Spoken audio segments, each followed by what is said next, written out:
Nietzsche is one of those thinkers who's more talked about than read. His philosophy is often reduced to master morality good, slave morality bad, and that's not accurate. I read Nietzsche's account of history, his genealogy of morals, as allegory for the personal spiritual quest, the individual's own journey. The great men of history, indeed the coming Overman, Übermensch, of future history, as Nietzsche conceived him, is more of a master than the ancient masters could be, precisely because he has something of the slave in him. He's a grand, peculiar, rare synthesis. For Nietzsche, the slave invented subjectivity, in a certain sense, the inner life. His external conditions all told him that he was objectively inferior, poor or propertyless, uneducated, unable to dispose of his own time. But at some point, some crafty slave figured out that he could reverse the meaning of the world in his own heart, go inside himself and decide that poverty is noble, riches are corrupt, humility is moral, pride is unbecoming.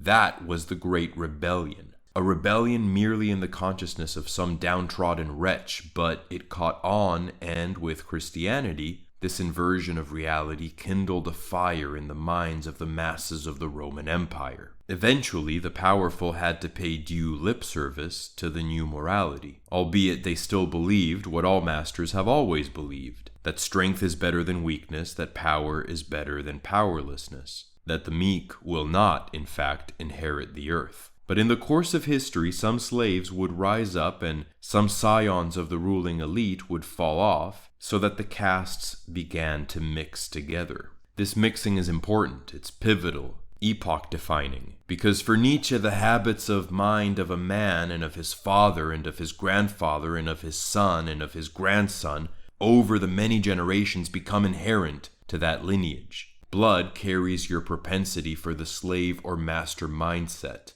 along with a myriad of other, more subtle tendencies. You inherit the type of soul in your breast. If a person is the result of a cross between highly contrasting tendencies, therefore, then that person carries these contradictory instincts inside, and most people stitched together by discordant heritages will be unable to live coherently, to stick to one path, to give themselves a law, or even to obey a law when it is given. And yet, it's in these moments that greatness emerges, for by some mystery there are among those contradictory personalities men who can force the opposing tendencies within themselves to yield. In spite of everything inside of themselves, they somehow have a singular will. Writes Nietzsche in Beyond Good and Evil, quote, "A person who lives in an age of disintegration will carry in his body the heritage of his multifarious origins, contradictory standards and instincts that struggle with one another and seldom come to rest. Such a person, in the dimming light of a late culture, will generally be a weak person. His most heartfelt desire is that the war that he embodies come to an end. In agreement with a medicine and a mentality that tranquilizes, Epicureanism or Christianity, for example, he takes happiness to be essentially the happiness of rest, of tranquility, of being satiated. But if someone with this kind of nature experiences the warlike opposition within him as one stimulant and incitement to life the more, and if on the other hand he has also inherited the true, inbred expertise and cunning in waging war with himself,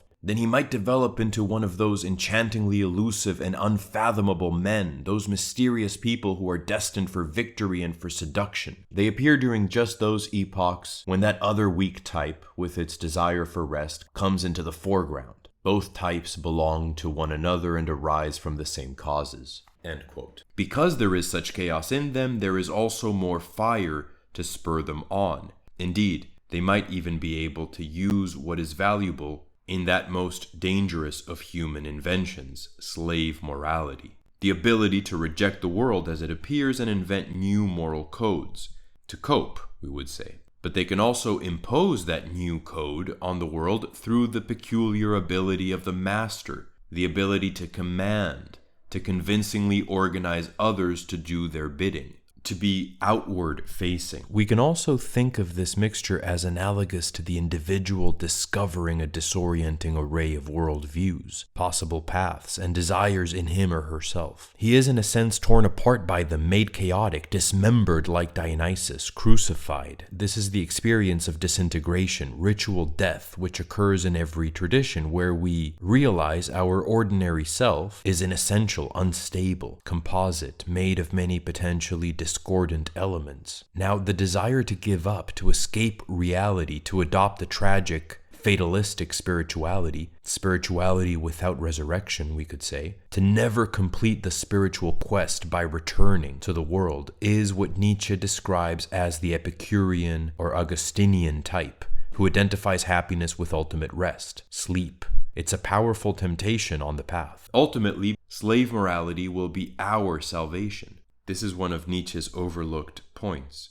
Because if the ancient world was hard to accept for the oppressed, the current world, after materialism and empiricism, disenchantment, is impossible to accept for anyone. Today, it has been revealed that reality is meaningless. It's an accident. Reason and science have abolished the fairy tale of a just order, of a good and loving God. This is Nietzsche, remember, not me. After the world is revealed as meaningless, after the discovery of nihilism, the terrible truth that there is no truth, we can only survive and justify acting in the world if we consciously invent our own truth. Reality is meaningless? Very well. Then reality be damned. We will go within and make our own meaning. How? Well, that's the slave's unique skill, isn't it? Not the master's. We must learn from the ancient slave revolt of morals. The Übermensch, the Overman, will be a master who masters the art of the slave. So what's true in Nietzsche? How can we use him? Spiritually, we do have to abstract from the world and go inside and discover truths that are deeper than that which appears to our senses, that which seems to be, and which most forcefully imposes itself on our perception. The spiritual quest requires that. If you ever feel yourself a slave, oppressed by circumstance, stuck in a situation that seems heartless, gutting, broken, so that you can't stand to be in your own skin, you can either break like the world is broken or go within and make an absolute decision, commit to having absolute faith against all appearances that things will change, that life will be other than it is.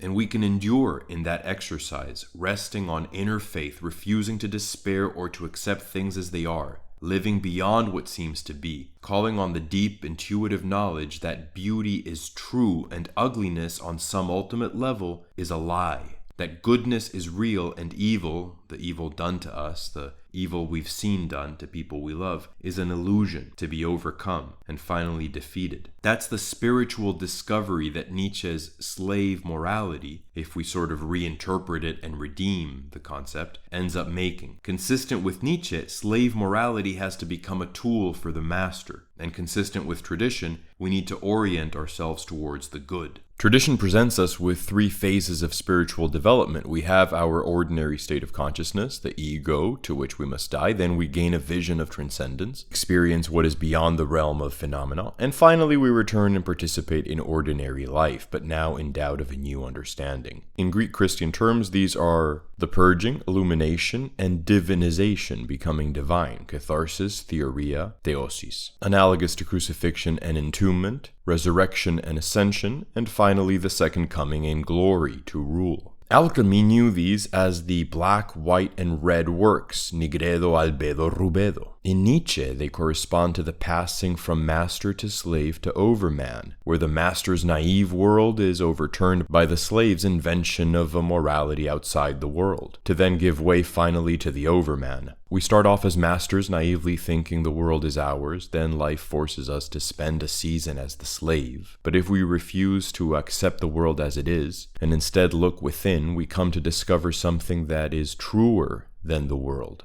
Finally, instead of remaining on that path of renunciation, of receding from the external world, we return, we engage with that world, now perceiving the world as malleable, subject to the spirit in us, to the will. That's the spiritual journey each person must take. to go within and not invent out of nothing, because reality is not meaningless, contra Nietzsche, but to discover a morality beyond the world as we've perceived it so far, to go inside and discover profound contemplative truths, and so to discover a place of peace, love, the essence of our own being inside, then return to ordinary life without fear, so we can take the slave morality and master morality and the ultimate meaning of the Overman as the master who integrates the craft of the slave as an allegory for the spiritual journey. And I do read Nietzsche as containing very genuine insights wrapped in a misunderstanding, and ultimately, unfortunately, in